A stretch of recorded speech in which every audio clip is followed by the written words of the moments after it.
పల్నాడు జిల్లాలో 140వ మేడే దినోత్సవాన్ని ఘనంగా నిర్వహించాలని ఏఐటీయూసీ జిల్లా ప్రధాన కార్యదర్శి కాసా రాంబాబు పిలుపునిచ్చారు. ఏఐటీయూసీ కార్యాలయంలో నిర్వహించిన సమావేశంలో మాట్లాడుతూ వాడవాడలా కార్మిక జెండాలు ఎగరేసి మేడే వేడుకలను విజయవంతం చేయాలని కోరారు. కార్మికుల పని గంటల భారాన్ని తగ్గించాలని, 8 గంటల పని దినాన్ని కొనసాగించాలని డిమాండ్ చేశారు. అలాగే సమాన పనికి సమాన వేతనం కల్పించాలని ప్రభుత్వాన్ని కోరారు. జిల్లా వ్యాప్తంగా కార్మికులు ఐక్యంగా మేడే కార్యక్రమాల్లో పాల్గొని తమ హక్కులను సాధించుకోవాలని కాసా రాంబాబు పిలుపునిచ్చారు.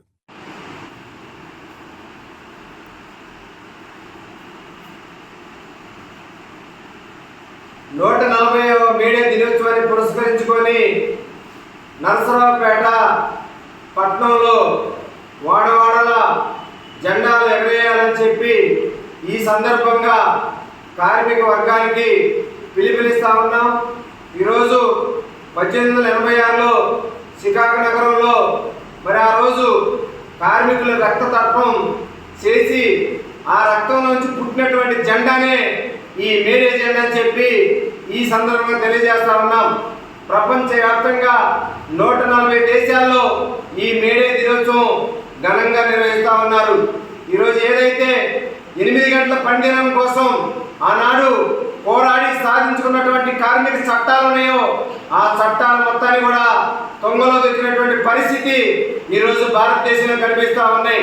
చట్టాలను రద్దు చేసి లేబర్ కోడ్స్ని తీసుకొచ్చి పని గంటల్ని పెంచి ఈరోజు కార్మికులను పొట్టగొట్టే విధానాన్ని ఏఐటీసీగా తీవ్రంగా వ్యతిరేకిస్తూ ఉన్నాం.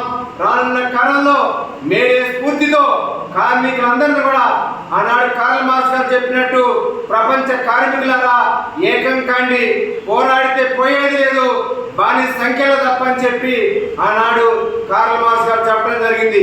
ఆ స్ఫూర్తితో మేడే దినోత్సవాన్ని పల్నాడు జిల్లా వ్యాప్తంగా ఏఐటీసీ ఆధ్వర్యంలో ఘనంగా నిర్వహించాలని చెప్పి ఈ సందర్భంగా ఏఐటీసీ శ్రేణులకి పిలుపునిస్తూ ఈ కార్యక్రమంలో పాల్గొన్న అందరూ కూడా ఏఐటీసీ తరఫున విప్లవాలను తెలియజేస్తా ఉన్నాం.